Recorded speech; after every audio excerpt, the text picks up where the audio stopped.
Good morning students. Indirect speech છે આપણે છેક બહુ પહેલાં એટલે કે મે મહિનામાં કેમાં ભણેલા છે, જેને હવે આપણે કોર્સ તો પૂરો થઈ ગયો છે, પુનરાવર્તનના સ્વરૂપે ફરીથી એકવાર તમને એ સમજાવું છું. કદાચ એમાં સમજણ ના પડી હોય, જે નોટમાં ને કરીને મેં મોકલ્યો તો મે મહિનામાં જે ઘેરથી વિડીયો કર્યા હતા એમાં, અત્યારે બોર્ડમાં તમને સમજાઈશ તો વધારે ખ્યાલ આવશે. તો સૌથી પહેલા તો ડાયરેક્ટ અને ઇનડાયરેક્ટ સ્પીચ કોને કહેવાય છે એ શબ્દ સમજો તમે.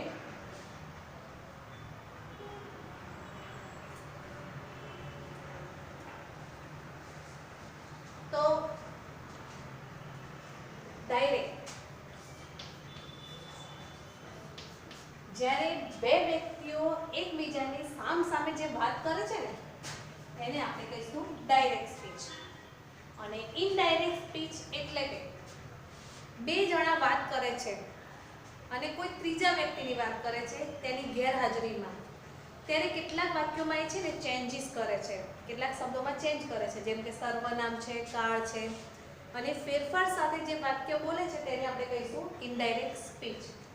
જેમ કે તમારા લેવલે તમને સમજાવું તો તમે જ્યારે વર્ગમાં હો છો ક્લાસમાં, ત્યારે શિક્ષક તમને કોઈ સૂચના આપે છે, તમે ઘેર જાઓ છો ત્યારે તમારા શિક્ષકે કહેલા વાક્યને તમે તમારા શબ્દોમાં ચેન્જ કરીને તમારા પેરેન્ટ્સને જણાવો છો. જેમ કે અમારી સ્કૂલમાં અમારા આ સાહેબ છે ને આવું કહેતા હતા પિકનિકની કે સ્પોર્ટ્સ ડેની, તો આવી રીતે રજૂઆત કરતા હો છો, ત્યારે તમે જે શબ્દોમાં પરિવર્તન કરો છો ને તેને આપણે કહીશું ઇનડાયરેક્ટ સ્પીચ. તો જો જે બે વ્યક્તિના સંવાદને ડાયરેક્ટ સ્પીચ કહીએ છીએ, પણ તે જ સંવાદને કોઈ ત્રીજી વ્યક્તિ દર્શાવે તો તેને આપણે ઇનડાયરેક્ટ સ્પીચ કહીએ છીએ. તમારા વાક્યમાં બોલનાર હોય એને આપણે શું કહીશું? બોલનારને રિપોર્ટર કહીશું. બોલનાર હોય એને આપણે રિપોર્ટર કહીએ છીએ.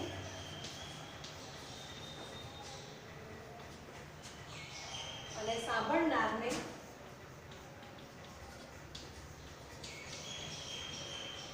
લિસનર.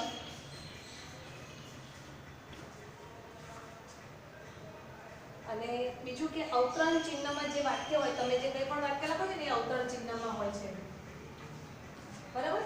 કોઈ માણસ કહે છે અવતરણ ચિહ્નમાં હોય છે, જેને આપણે કહીશું રિપોર્ટેડ સ્પીચ. Reported speech. અહીંયા તમને હું એક વાક્ય લખી અને એ વાક્ય દ્વારા બધા જ જે છે ને કોણે શું કહેવાય બધું સમજાવી દઉં છું. તો પહેલા જો આપણે એક વાક્ય લખીએ છીએ, The son says to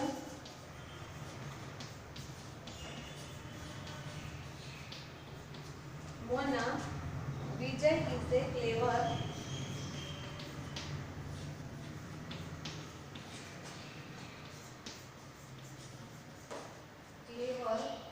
pupil.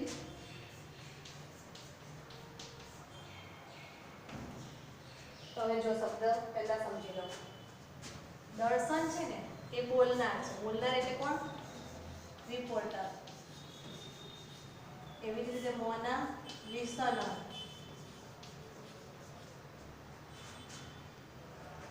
સેજ ટુ છે એને કહેવાય છે રિપોર્ટિંગ વર્બ કહેવાય છે. શું કહેવાય છે? Reporting verb. જ્યારે આ જે અવતરણ ચિહ્નની અંદર જે આખું આ વાક્ય છે ને એને કહેવામાં આવે છે રિપોર્ટેડ સ્પીચ.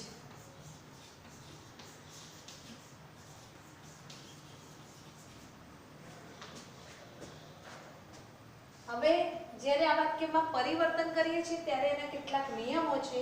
તો નિયમો પહેલા થોડુંક કેટલુંક આપણને ઈઝી છે સમજાવી દઉં તમને. આ વાક્ય આવું આપ્યું ને અવતરણ ચિહ્ન વાળું વાક્ય એને ડાયરેક્ટ સ્પીચ કહેવામાં આવશે.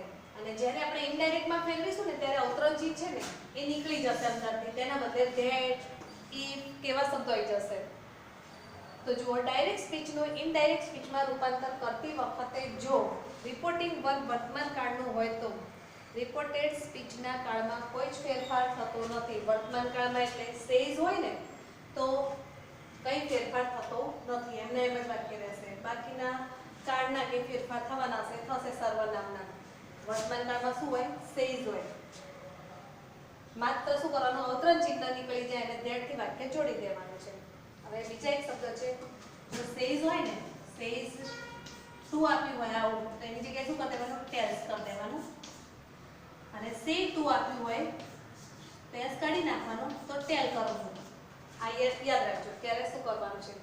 અને આ બંને શબ્દો શેમાં વપરાય છે, તો માત્ર વર્તમાન કાળમાં. આ બંને શબ્દો વર્તમાન કાળમાં વપરાય છે.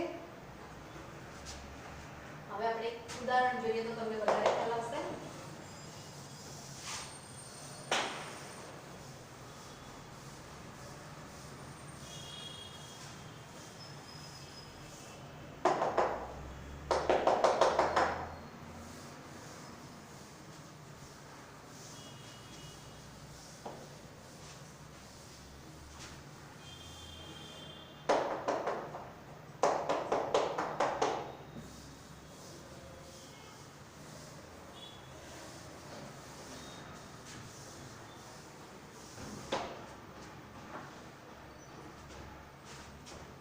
જુઓ વાક્ય છે,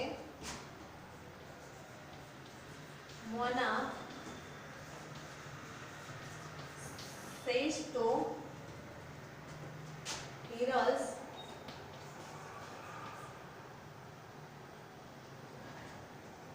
અવતરણ ચિહ્નમાં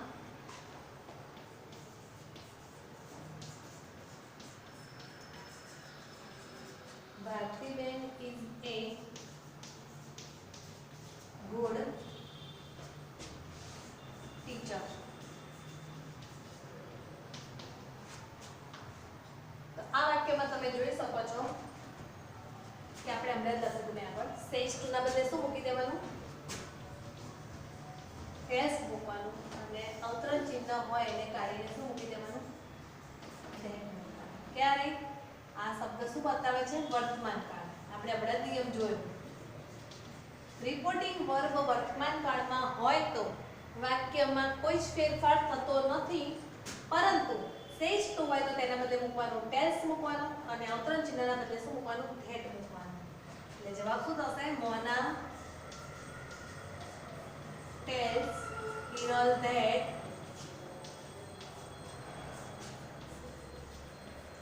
કોઈ પણ નામનો પહેલો અક્ષર કેપિટલ જ રાખજો.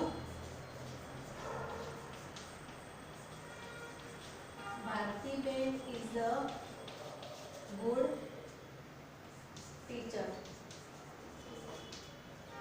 ભૂલથી અવતરણ ચિહ્ન ના લખ થઈ જાય એ ધ્યાન રાખજો, નહીતર તમારું વાક્ય ફરીથી પાછું ડાયરેક્ટ સ્પીચમાં આવી જશે. આ નિયમ એક હતો, હવે નિયમ બીજો. રિપોર્ટેડ સ્પીચ અવતરણ ચિહ્નની અંદરનું વાક્ય. રિપોર્ટેડ સ્પીચ કોને કહેવાય, અવતરણ ચિહ્ન હોય એની અંદરનું આ જે વાક્ય હોય ને, માની લો કે એ વાક્ય વિજ્ઞાનનો કોઈ સિદ્ધાંત હોય, કોઈ કહેવત હોય, કોઈ ભૌગોલિક નિયમ હોય, અથવા તો કોઈ સનાતન સત્ય આપેલું હોય, તો આવા વાક્યમાં કોઈ ફેરફાર થતો નથી, ખાલી અવતરણ ચિહ્ન કાઢવાનું છે અને ધેટ થી આપણે વાક્યને જોડવાના છે. તો સનાતન સત્ય કેવું હોય, નિયમ નંબર 2 ને અનુરૂપ એક એક્ઝામ્પલ લખું છું. he said to me honesty is the best policy. Honesty is the best policy. Honesty is the best policy. જ્યારે સનાતન સત્ય વાક્ય હોય ત્યારે આમાં પણ આપણે કરતા નથી, સેટ ટુ નું ટોલ કરવાનું કંઈ જ કરવાની, એટલે મૂકી દેવાનું. તો he said to me that, પાછળનું વાક્ય આખું એમને આપ્યું, honesty is the best policy.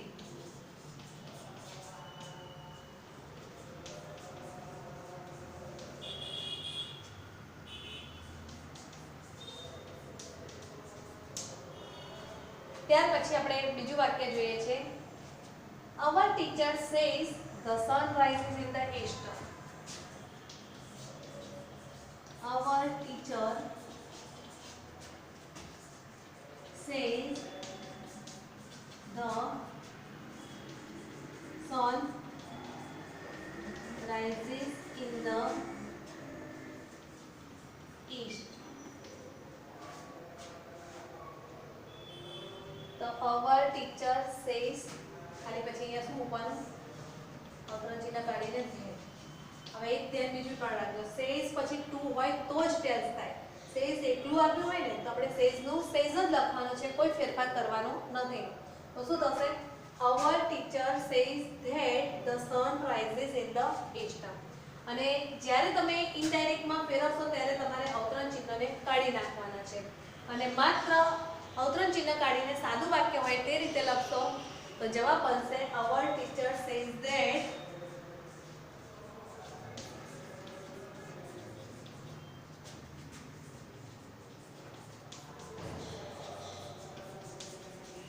the sun rises in the east.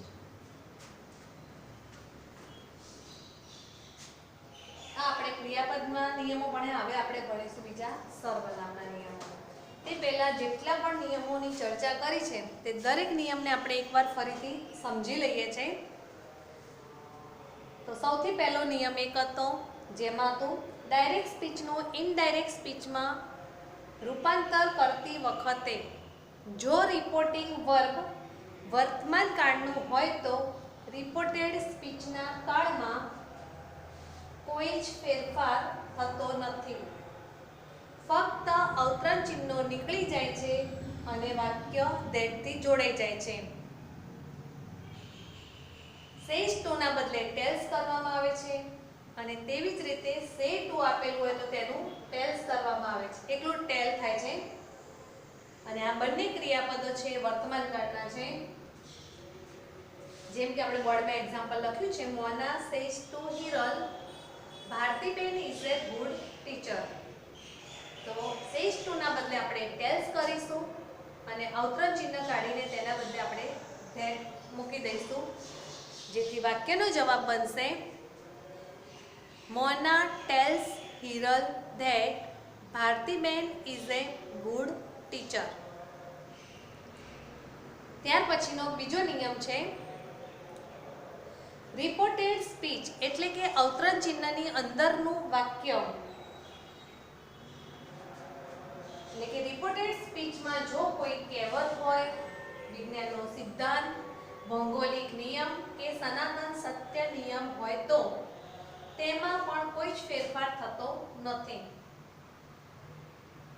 ફક્ત અવતરણ ચિહ્ન નીકળી જાય છે અને રિપોર્ટેડ સ્પીચનું વાક્ય ધેટ સંયોજક વડે જોડવામાં આવે છે. તો વાક્ય આપણે બોર્ડમાં લખેલું છે, he said to me honesty is the best policy. તો સેડ ટુ છે તેના બદલે ટોલ્ડ કરવું હોય તો પણ કરાય. He told me that honesty is the best policy. એટલે સેડ ટુ ના બદલે તમે ટોલ્ડ લખી પણ શકશો અને ના લખો ને એમને એમ લખો તો પણ ચાલશે. પછીનું વાક્ય છે બીજું, our teacher says the sun rises in the East. તો તેના જવાબમાં આપણે જોઈએ છે કે સેઝ પછી ટુ નથી આપ્યું એટલે ટેલ્સ તો નથી જ કરવાનું, તેમના તેમ આપણે ઉતારવાનું છે આખું વાક્ય. તો our teacher says that the sun rises in the East. માત્ર ધેટ મૂકીને વાક્ય જોડવાનું છે. હવે આપણા વાક્યમાં આપણે જોઈએ છીએ કે સર્વનામથી વાક્યમાં કયા કયા ફેરફાર થાય છે તેને આપણે જોતા જઈશું.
આપણે સર્વનામમાં થાય છે ને ફેરફાર એ સમજવા માટે જે પહેલો પુરુષ છે એ બધાને સમજીશું.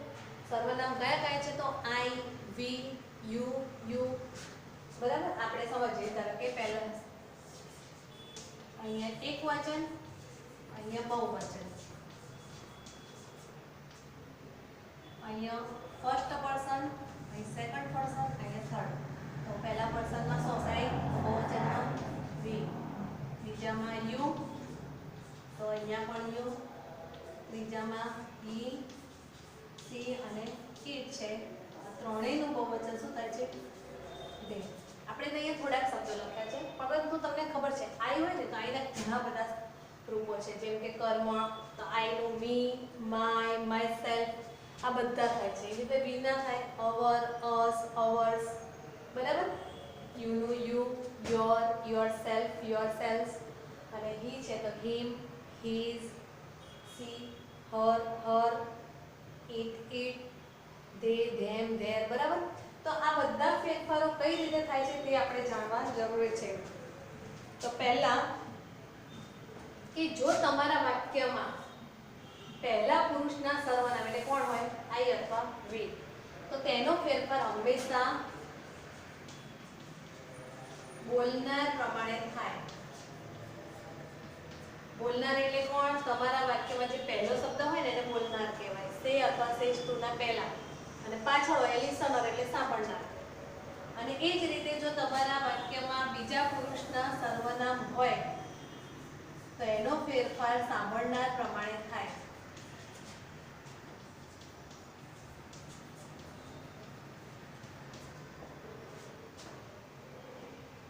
પછી એક વચનમાં હોય કે બહુવચનમાં કોઈ ફરક નથી પડતો. અને ત્રીજા પુરુષમાં કોઈ જ ફેરફાર થતો નથી. ત્રીજા પુરુષમાં બધા આવી જાય. આમાં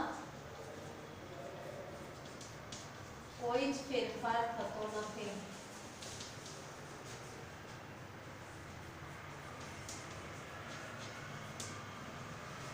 એકવાર ફરીથી સમજી લો. જેમ કે પહેલું પુરુષ છે તો પહેલા પુરુષના બોલનાર પ્રમાણે. તો બોલનારને આપણે શું કહીએ છીએ? ઇંગ્લિશમાં સબ્જેક્ટ કહીએ છીએ, એટલે કે એસ. સાંભળનાર પ્રમાણે ફેરફાર થાય છે. સાંભળનારને શું કહેવાય? ઓબ્જેક્ટ કહેવામાં આવે છે. કર્મ, તો એનો તમે લઈ લો ઓ. અને કોઈ જ ફેરફાર થતો નથી એને ઇંગ્લિશમાં આખું કેમ તો આવી રીતે કહેવાય? નો ચેન્જ. નો ચેન્જ. તો એમાંથી માત્ર આપણે એન લઈએ એટલે એક આખો શબ્દ શું બની જશે? S O N.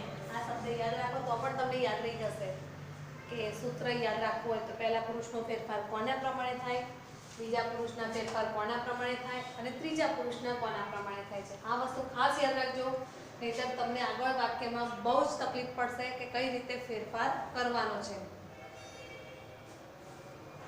તો જુઓ, એને અનુરૂપ આપણે વાક્ય જોઈએ તો ખાસ તમને હોમવર્કમાં એમાં બધું તૈયાર જ કરવાનું છે તમારે. હવે વાક્ય આપણે જોઈએ છે.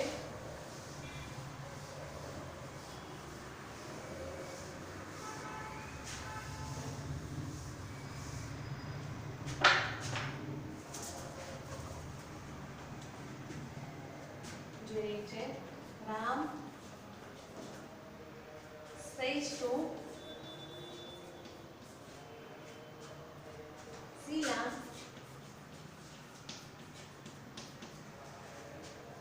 I do my work.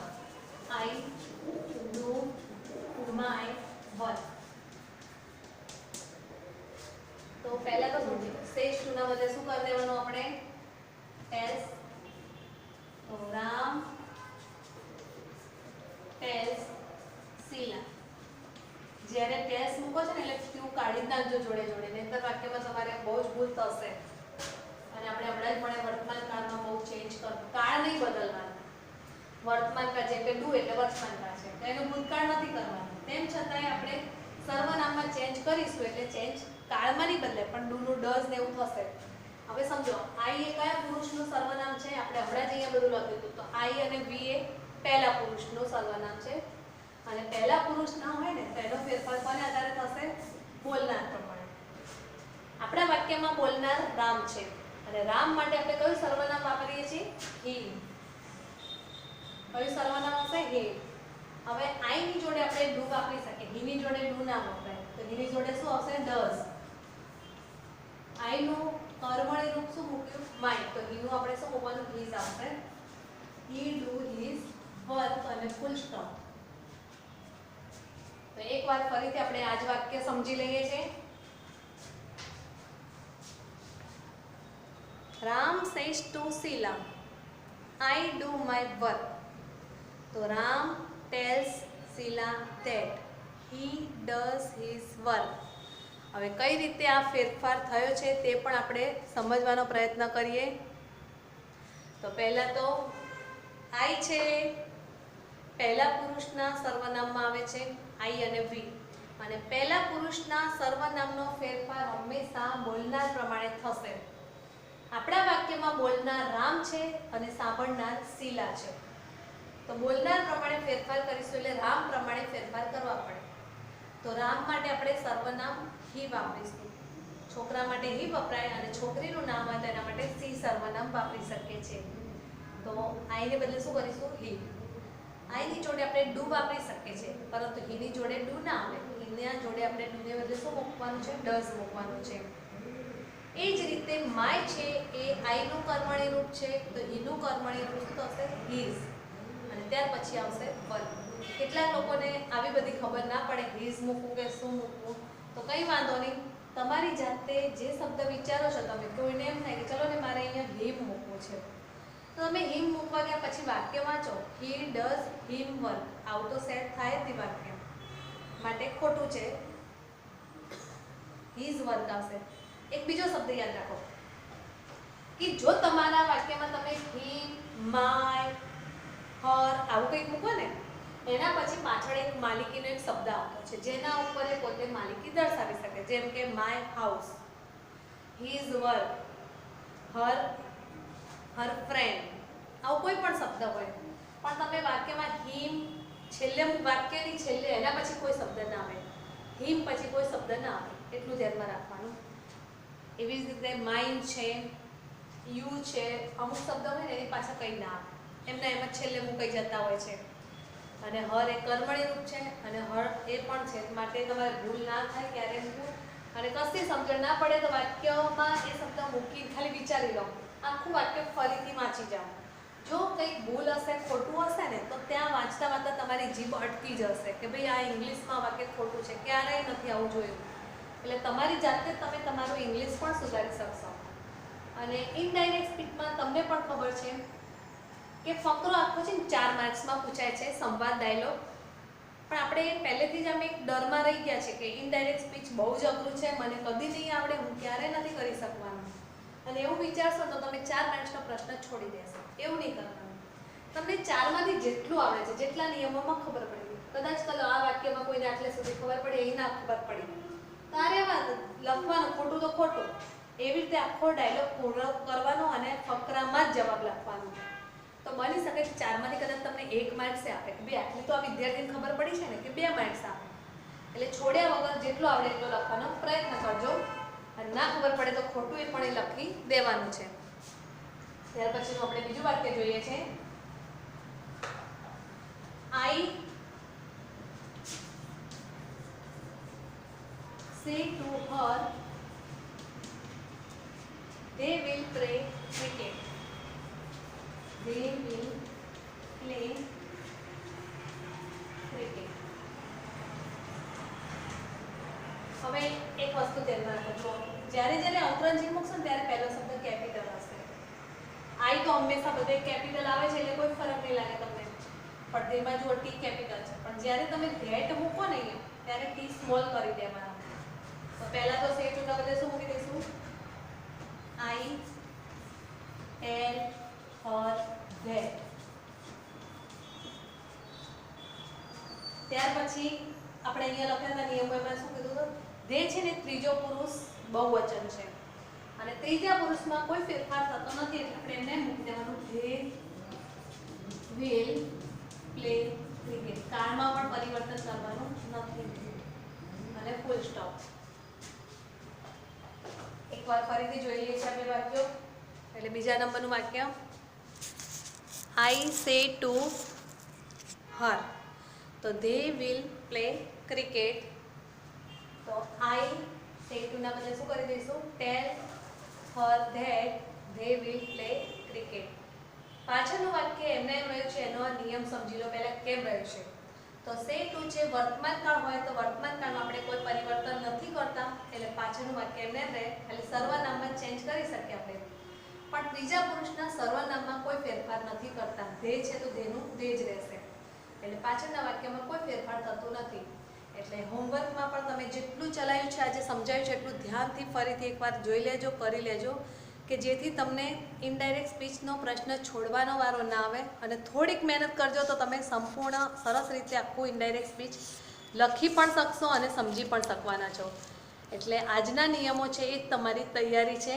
બાકીના નિયમ આપણે આવતા વિડીયોમાં જોઈશું.